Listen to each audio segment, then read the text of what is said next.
জয় নিতাই, জয় গৌর, জয় জয় শ্রী রাধে শ্যাম। সকলকে নিতাই দরবারে স্বাগত জানাই। আশা করছি নিতাই চাঁদের কৃপায় এবং করুণায় তোমরা সকলেই খুব ভালো আছো এবং ভজনে আছো। তোমাদের সঙ্গে ইতিমধ্যেই ভাগ করে নিয়েছিলাম যে আমাদের পরম গুরুদেব প্রভুপাদ শ্রীজীব গোস্বামী প্রভুর যে 25তম বিরহতিথি মহোৎসব অনুষ্ঠিত হয়েছে, সেই অনুষ্ঠানের বেশ কিছু দৃশ্য তোমাদের সঙ্গে ভাগ করে নিয়েছি। তবে সূচক কীর্তনের একটা আলাদা ভিডিও আমি বানিয়েছি, তো সেটা তোমাদের সঙ্গে এখনো ভাগ করে নেইনি, সেটা ইতিমধ্যেই তোমাদের সঙ্গে ভাগ করে নেব। সূচক কীর্তন তোমরা শুনতে পাবে। এছাড়া তোমাদের সঙ্গে কিন্তু আমি বিগত দিনে মানে 26শে জানুয়ারি আমরা যে খড়দায় শ্যামসুন্দর মন্দিরে গিয়েছিলাম, সেখানে একটি ভক্ত সেবার আয়োজন ছিল, সেই দৃশ্য ভাগ করে নিয়েছি।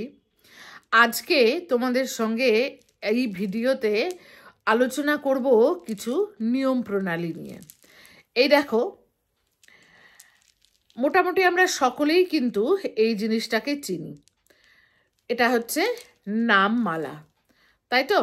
আমরা সকলেই কিন্তু মোটামুটি জানি এবং চিনি। শ্রী গুরুদেব আমাদেরকে এই নামমালা দেন এবং এই নামমালা কিন্তু আমাদের ভজনের ভীষণভাবে খুব গুরুত্বপূর্ণ একটা জিনিস। আমাদের ভজন রাজ্যে চলার জন্য এবং ভজন করার জন্য এই নামমালা আমাদের খুবই গুরুত্বপূর্ণ এবং আমাদের এক পরম সাথী, এক পরম সঙ্গী বলা যেতে পারে। সেই নামমালা নিয়েই আজ আমরা কিছু কথা আলোচনা করব।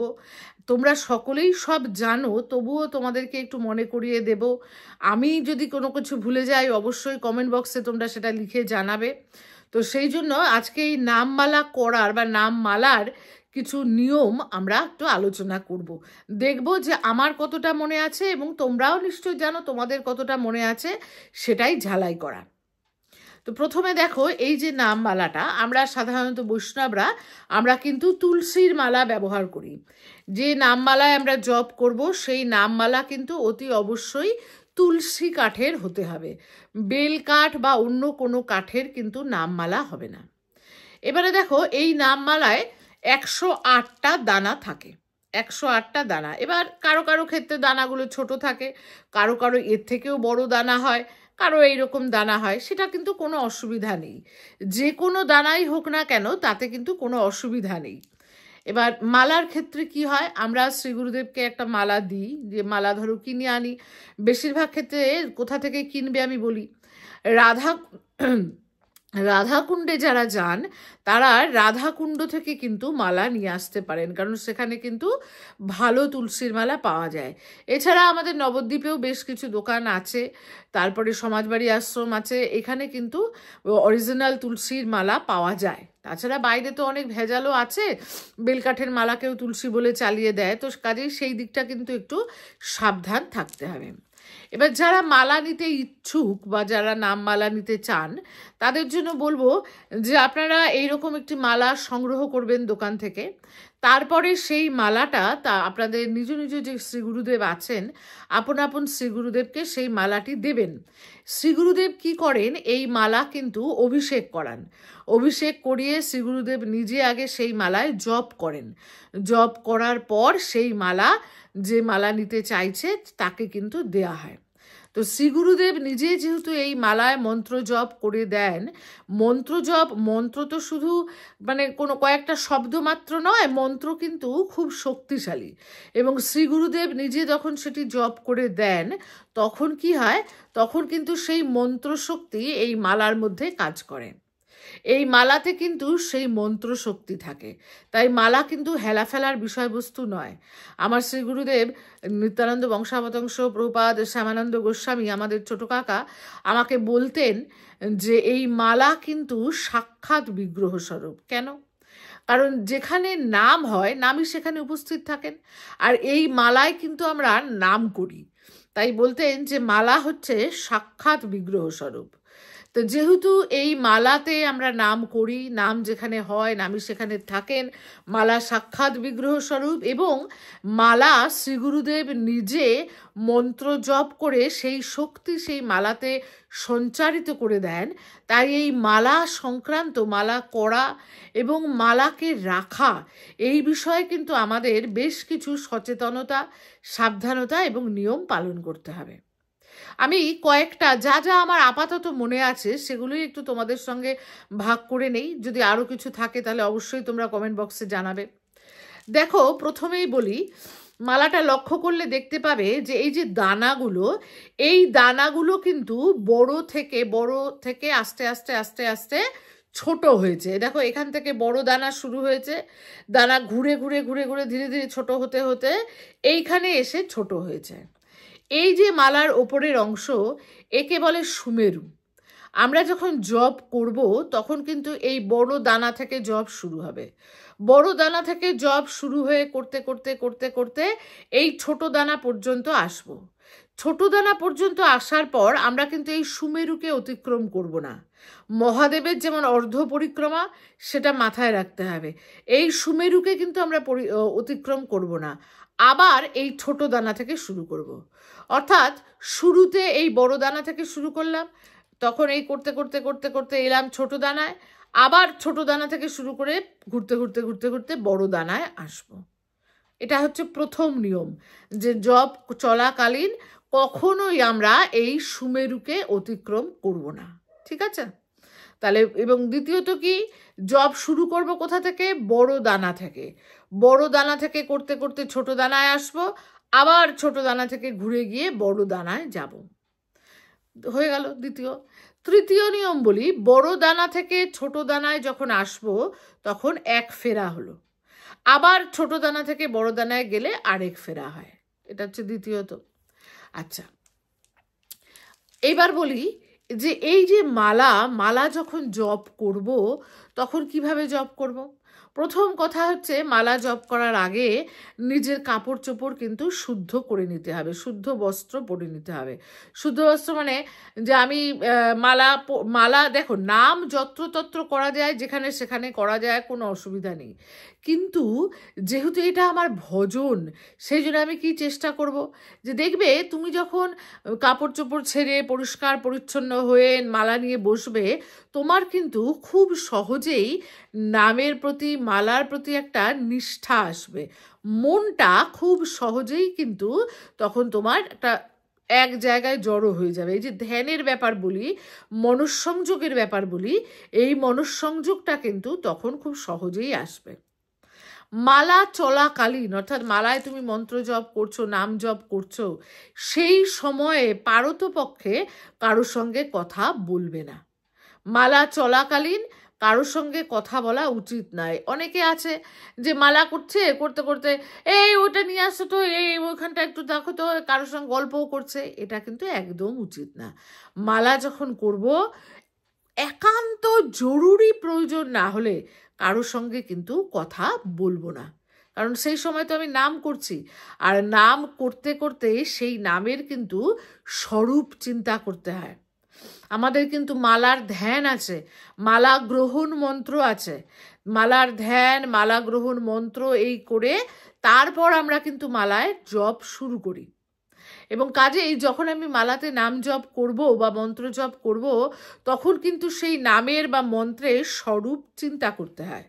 এবার তুমি যদি আমরা যদি বাইরের লোকের সঙ্গে কথা বলি নাম করতে করতে, তাহলে কিন্তু সেই স্মরণটা হবে না। গেল। এরপরে কি, মালা করতে করতে, মালায় নাম জপ করতে করতে টিভি দেখব না, মোবাইল দেখব না। হ্যাঁ, কোথাও সৎসঙ্গ হচ্ছে, পাঠ হচ্ছে, সেটা হয়তো শুনতে শুনতে মালা করছি, ঠিক আছে, সেটাও হতে পারে। কিন্তু আমি মোবাইলে ফেসবুক দেখছি, বা মোবাইলে কারোর সঙ্গে কথা বলছি, কোনো ভিডিও দেখছি, অথবা টিভির সামনে বসে আছি, সিরিয়াল দেখছি, খবর দেখছি, না, এইভাবে কিন্তু মালা করা যাবে না। এটা কিন্তু মালা করার নিয়ম নয়। মালা করতে হলে মালাতেই মনোযোগ থাকা দরকার। গেল। আবার এছাড়া কি নিয়ম? আচ্ছা, আরেকটা নিয়ম হচ্ছে, মালাকে কিন্তু আমরা অপবিত্র হাতে, প্রসাদী হাতে ধরবো না। মালা যখন আমার সময় হবে যে না এখন আমি মালা করব, অতি অবশ্যই আমাকে হাত ধুয়ে নিতে হবে, অথবা ছোট একটা শিশিতে গঙ্গা জল সবসময় রাখতে হবে, যে যখনই আমি মালা করতে যাব আমি একটু হাতে গঙ্গা জল নিয়ে নেব, একটু মাথায় গঙ্গা জল ছিটিয়ে নেব। কারণ শুদ্ধতা পবিত্রতা বজায় রাখা মালার ক্ষেত্রে খুব জরুরি। মালা যেখানে সেখানে কিন্তু রাখা যাবে না। মালা হয়ে গেলে, মালায় জপ হয়ে গেলে আমাকে এমন একটা জায়গায় মালা রাখতে হবে যেখানে মালাকে কেউ ছুঁয়ে ফেলবে না। কোনো অপবিত্র জায়গায়, কোনো প্রসাদী জায়গায়, কোনো এঁঠো জায়গায় কিন্তু আমরা মালা রাখবো না, কারণ সেটা কিন্তু আমাদের জন্য খুব অপরাধ হয়ে যাবে ও মালায় কিন্তু মন বসবে না। সেক্ষেত্রে চেষ্টা করবে ঠাকুর ঘরেই মালা রেখে দেওয়ার, ঠাকুরের সিংহাসনের একপাশে বা আলমারি, ঠাকুরের আলমারিতে, এরকম একটা ভালো জায়গায় অতি অবশ্যই কিন্তু মালাকে রাখতে হবে। আচ্ছা, মালা কখনোই, যে মালা তুমি নিজে করো সেই মালা কখনো অন্য কাউকে স্পর্শ তো করাবেই না, এমনকি দেখাবেও না। কারণ স্পর্শ করালে বা দেখালে, হ্যাঁ কোনো এক মহাপুরুষ হলো, সাধু হলেন, তাকে দেখালাম বা তিনি স্পর্শ করলেন, তিনি জপ করে দিলেন, এটা তো খুবই ভালো, কারণ সাধুর অনুরণন থাকবে তাতে। কিন্তু আমরা যারা সাধারণ মানুষ, আমাদের সকলের কিন্তু ভাইব্রেশন সমান হয় না। তাই মালা যদি আমি আমার মতো সাধারণ মানুষকে তুমি দেখাও বা আমার মতো সাধারণ মানুষকে তুমি তোমার মালা স্পর্শ করতে দাও, তাহলে কিন্তু এমনও হতে পারে যে তোমার ভজন বন্ধ হয়ে গেল। পূজনীয় বিনোদ বাবার কাছে এরকম একটি ঘটনা কিন্তু শুনেছিলাম, যে বিনোদ বাবা একবার প্রেম সরোবরে স্নান করতে গিয়েছিলেন কোনো একটি বিশেষ তিথি উপলক্ষে। তো সেখানে অনেক ভিড় হয়েছিল, ভক্তরা ছিল। তো সেখানেই একজন ভক্তিমতী মা, খুবই ভক্ত সে ঠিকই আছে, কিন্তু সেই মা এসে বিনোদ বাবাকে অনুরোধ করে যে বাবা আপনার মালাটা একটু আমার মাথায় স্পর্শ করে দিন। এটা কিন্তু অনেকেই খুব এটা চায়। তো বিনোদ বাবা তার মালাটা মাথায় স্পর্শ করিয়ে দিয়েছিলেন, এবং তারপরে তিনি যখন আবার বার্সানায় ফিরে গিয়ে মালা নিয়ে বসছেন, কিছুতেই কিন্তু মালা এগোচ্ছে না। এত ভারী হয়ে গেছে মালা যে কোনোভাবেই আর মালা এগোচ্ছে না, মালায় জপ কিন্তু হচ্ছে না। তিনি তো প্রথমে বুঝতে পারেননি যে কেন এরকম হলো। তারপরে আরও অনেক মহাত্মার সঙ্গে আলোচনা করাতে তখন তিনি বুঝতে পেরেছেন যে এই যে তিনি স্পর্শ করিয়েছিলেন, দেখো সে হয়তো এই জন্মে ভক্ত, কিন্তু তার আগের জন্মের প্রারব্ধ কর্ম কী ছিল আমরা তো কেউ জানি না, আমাদের পূর্বজন্মের প্রারব্ধ কর্ম কী ছিল। আর সেই কারণেই কিন্তু আমরা জানি না যে আমাদের ভাইব্রেশনটা কেমন। দেখবে অনেকের সঙ্গে কথা বললে বা কথা না বললেও অনেকের উপস্থিতি তোমাকে একটা পজিটিভ ফিলিংস দেয়। কারো কাছাকাছি থাকলে তোমার নিজের ভিতরে একটা পজিটিভ এনার্জি কাজ করে। আবার দেখবে কারো কাছাকাছি থাকলে কোনো কারণ ছাড়াই দেখবে মনটা খারাপ হয়ে যায়, সব কিছু নেগেটিভ বলে মনে হয়।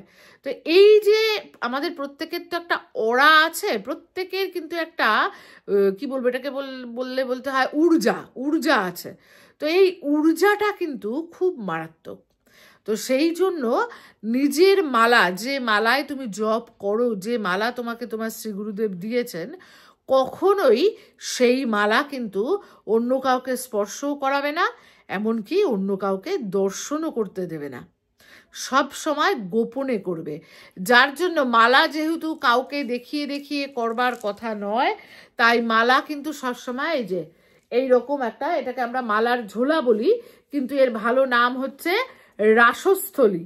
এই রাসস্থলীতে মালা ঢুকিয়ে রেখে তবেই কিন্তু জপ করা দরকার। এই মালা কিন্তু রাসস্থলীতে থাকবে। আচ্ছা, রাসস্থলীতে মালা ঢোকাবো কোথা দিয়ে? দেখবে এই রাসস্থলীর ঠিক ওপরে এইখানটায় একটা ফাঁকা জায়গা থাকে, এইখান দিয়ে কিন্তু আমাকে মালাটা ঢোকাতে হবে। মালা কিন্তু অন্য কোনো দিক দিয়ে ঢোকাবো না। ওপরে একটা রাসস্থলীতে দেখবে ওপরে একটা ফাঁকা জায়গা থাকে, এইখান দিয়ে কিন্তু আমরা মালাটা ঢোকাবো। মালা সবসময় যদি কোনো সময় মালা অভিষেক করাতে হয় এখান দিয়ে বার করব এবং এখান দিয়ে ঢোকাবো। তারপর দেখো এইখানে একটা ছোট্ট ফুটো থাকে, আর এইখানে সাইডে একটা বড় ফুটো থাকে। মালা যখন করব এই বড় জায়গাটা দিয়ে হাত ঢোকাবো, আর এই ছোট জায়গাটা দিয়ে আমাদের এই যে তর্জনী, এই তর্জনীটা বাইরে বেরিয়ে থাকবে। মালা কিন্তু তর্জনীতে করা যায় না, তর্জনীটা বাইরে বেরিয়ে থাকবে। এইবার তুমি এই রকম ভেতরে নিয়ে মালা করতে থাকো। কাজে মালা কিন্তু কখনোই এই রাসস্থলী থেকে বের করে মালা কিন্তু করা যাবে না, ঠিক আছে? আচ্ছা, রাসস্থলীর প্রসঙ্গেও বলি, অনেকেই কিন্তু রাসস্থলী ব্যবহার করেন যে এই রাসস্থলীতে হরে কৃষ্ণ লেখা আছে বা শ্রী রাধা লেখা আছে, মহামন্ত্র লেখা আছে, কিংবা হয়তো আমাদের যুগল কিশোরের ছবি দেওয়া আছে, কিংবা জগন্নাথের ছবি দেওয়া আছে, এইরকম অনেকেই কিন্তু ব্যবহার করেন। কিন্তু এটা কিন্তু উচিত নয়, কারণ দেখো নাম কিন্তু সর্বদা চিন্ময়। কাজেই তুমি যখন, আমাদের তো এই রাসস্থলী তো আমাদেরকে ধুতে হয়, এবং রাসস্থলী যখন আমরা ধোবো তখন কিভাবে ধোবো? ওই জলটা কি করব তাহলে? ওটা তো নাম ধোয়া জল হলো, বা ভগবানের যদি চিত্র থাকে তাহলে ভগবানের স্নান জল হয়ে গেল। কিংবা যদি ধরো রাসস্থলী নোংরা হয় তাহলে সেক্ষেত্রে আমরা অনেক সময় সাবান দিয়েও ধুই, কিন্তু তাহলে তো রাসস্থলী সেভাবে ধোয়া যাবে না। তাই চেষ্টা করবে রাসস্থলীতে যেন কোনো নাম লেখা না থাকে, কোনো চিত্র অঙ্কন করা না থাকে। তুমি যে কোনো রঙের রাসস্থলী ব্যবহার করতে পারো, তাতে আপত্তি নেই, কিন্তু যেন রাসস্থলীতে কোনো ভগবানের চিত্র বা নাম না থাকে। আমি যে রাসস্থলীটা দেখালাম, এই রাসস্থলীটা বৃন্দাবন থেকে এনেছি। এটা ভেলভেটের রাসস্থলী, বৃন্দাবন থেকে আনা হয়েছে। নবদ্বীপে কোথাও কিনতে পাওয়া যায় কিনা আমি জানি না, কলকাতাতেও কোথাও কিনতে পাওয়া যায় কিনা আমি জানি না, কাজে জিজ্ঞাসা করলে আমি কিন্তু বলতে পারবো না। আর এমনিতে আমরা যে রাসস্থলীগুলো ব্যবহার করি সেগুলো সবই কাপড় কিনে বানাতে দেওয়া হয়। নবদ্বীপে আমাদেরই খুব পরিচিত একজন ভাই আছে, সোমনাথ, সে আমাদের সমস্ত রাসস্থলী বানিয়ে দেয়। তাই আমরা রাসস্থলী কিন্তু কিনি না সাধারণত। আমরা যে যুগলের জন্য কাপড় কিনি পোশাকের জন্য, সেই পোশাকের কাপড় আমরা একটু বেশি করে কিনি, সেখান থেকেই আমরা রাসস্থলী বানিয়ে নিই। যাক, তো এটা গেল। এবারে বলছি কি, আচ্ছা আর একটা প্রশ্ন, নাম করা যখন হয়ে যাবে তখন কিন্তু নাম সমর্পণেরও মন্ত্র আছে। সেই নাম সমর্পণের মন্ত্র বলে মালাকে প্রণাম করে তবে রাখতে হবে। মালা করবার সময় নিজের ইষ্ট চিন্তা করতে হবে, এবং অতি অবশ্যই নিজের গুরু পরম্পরার চিন্তা করতে হবে। নিজের শ্রী গুরুদেবের চিন্তা, পরম গুরুদেবের চিন্তা, এগুলো কিন্তু করতে হবে। তাদেরকে প্রণাম করে মালা করতে শুরু করলে আরও ভালো হয়, তাহলে কিন্তু মালায় মনঃসংযোগ অনেক বেশি হবে। আর মালা যত পুরনো হবে তত কিন্তু ভালো। কেন বলো তো? কারণ যত পুরনো মালা তার মানে তত বেশি সেখানে জপ করা হয়েছে। যত বেশি জপ করা হচ্ছে, ওই নামের যে শক্তি, জপের যে শক্তি, সেটা কিন্তু ওই মালাতে রয়ে যাচ্ছে। তাই চেষ্টা করবে যে তোমাকে তোমার শ্রীগুরুদেব নিজে জপ করে যে মালাটি দিয়েছেন, তুমি যেন আজীবন সেই মালাতেই নাম জপ করো। এমন কিন্তু করা যাবে না যে না এই অনেকদিন হলো, এই 3 বছর এই মালায় জপ করছি, আর একটা নতুন মালা কিনে নিই। এতে করে কিন্তু লাভের থেকে ক্ষতি বেশি হবে। কেন? কারণ তখন কিন্তু সেই মালাতে আবার শক্তি সঞ্চার করতে হবে নতুন করে। দেখবে বলছে যে 12 বছর যদি এক আসনে জপ করা যায় তাহলে সেই আসন সিদ্ধ হয়ে যায়। তেমনই কিন্তু মালাও তাই। প্রত্যেক দিন যে যদি কোনো সাধক মালাতে 1 লক্ষ নাম জপ করেন তাহলে কিন্তু তার মালা সিদ্ধ হয়ে যাবে। এবং তুমি দেখবে লক্ষ্য করে যে তখন মালা নিজেই যেন তোমাকে ডাকবে, মালা থেকে অপূর্ব সুন্দর গন্ধ বেরোবে। তুমি নিজেই অনুভব করতে পারবে যে তখন কিন্তু মালা হাতে নেওয়া মাত্র তোমার নাম চলতে শুরু করবে। এটা কিন্তু সেই জন্যই এটা খুব জরুরি যে শ্রী গুরুদেব আমাকে যে মালাটা দিলেন, জপ করে অভিষেক করে জপ করে যে মালা আমার হাতে তুলে দিলেন, সেই মালাই আমি আমার মৃত্যুর দিন পর্যন্ত জপ করব। সাধুরা প্রাণ দিয়ে দেবেন, তবু কিন্তু নিজের নামমালা দেবেন না। কারণ হচ্ছে এইটা। হ্যাঁ, এবার অনেক সময় কি হয় বলো তো, যে হয়তো সেখানের কোনো একটা দানা হয়তো খুলে গেল। যদি এমন হয় যে কোনো দানা খুলে গেছে, কিংবা হয়তো যে সুতোতে সেই মালাটা গাঁথা কোনো কারণে সেই সুতোটা ছিঁড়ে গেছে, তাহলে আবার কিন্তু আমি গাঁথিয়ে নেব, ওই দানাগুলো দিয়েই আবার গাঁথিয়ে নেব, এবং যে দানাটা খুলে গেছে সেটাকে আবার গাঁথিয়ে নেব, কিন্তু পরিবর্তন করব না। বোঝা যাচ্ছে? পরিবর্তন কিন্তু করা যাবে না। মালা হয়ে গেল। মালা হয়ে যাওয়ার পর এই যে খুব সুন্দর, এই যে এইটা থাকে, এটাকে সুন্দর করে এইভাবে পেঁচিয়ে আমরা একটা ভালো জায়গায়, এটা কোনো শাস্ত্র নিয়ম না, কিন্তু কি যে এরকম করে থাকলে ভালো থাকবে মালাটা, একটা ভালো জায়গায় সেই মালাটা রেখে দেব, দিয়ে আবার পরের দিন করব। আচ্ছা, এবার অনেকে প্রশ্ন করেন কত মালা জপ করব দিনে?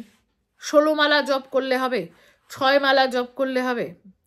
দেখো, কথাটা হচ্ছে তুমি কতটা রেজাল্ট ভালো করতে চাও সেটা তো অন্য কেউ বলে দিতে পারবে না। কতটা তোমার পড়াশুনো করা উচিত সেটা কিসের উপর নির্ভর করে? তুমি কত ভালো রেজাল্ট করতে চাও। এখন বলছে যে মালা করতে গেলে একটা সংকল্প করতে হয়, যে মহাপ্রভুকে আমি কত ফেরা মালা করবো বা কত ফেরা নাম শোনাবো, মহাপ্রভুকে আমি কত ফেরা নাম শোনাবো, তার একটা সংকল্প করতে হয়। তা আমরা বলি যে সংকল্পটা অল্প নেবে। কেন? কারণ কোনো কারণে যদি তুমি সেই দিন মানে সময় না পাও, তাহলে তো তোমার সংকল্প রক্ষা হবে না, আর সংকল্প তো রক্ষা করতেই হবে। তাই সংকল্প তুমি কমের নাও, যে 6 ফেরা করব, কারণ 6 ফেরা মহামন্ত্র কিন্তু তোমাকে করতেই হবে, এটা মিনিমাম মালাতে।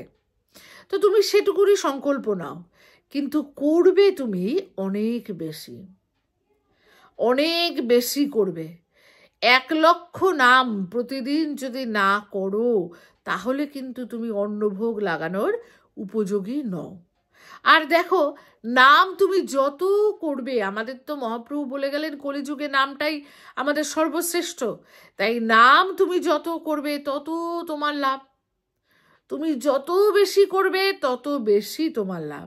তাই চেষ্টা করবে যে যেন অন্তত পক্ষে 1 লক্ষ নাম তুমি প্রতিদিন মালায় করতে পারো। এখন একটানা বসে কি করতে হবে? না, একটানা বসে করতে হবে এমন কথা নেই তোমার।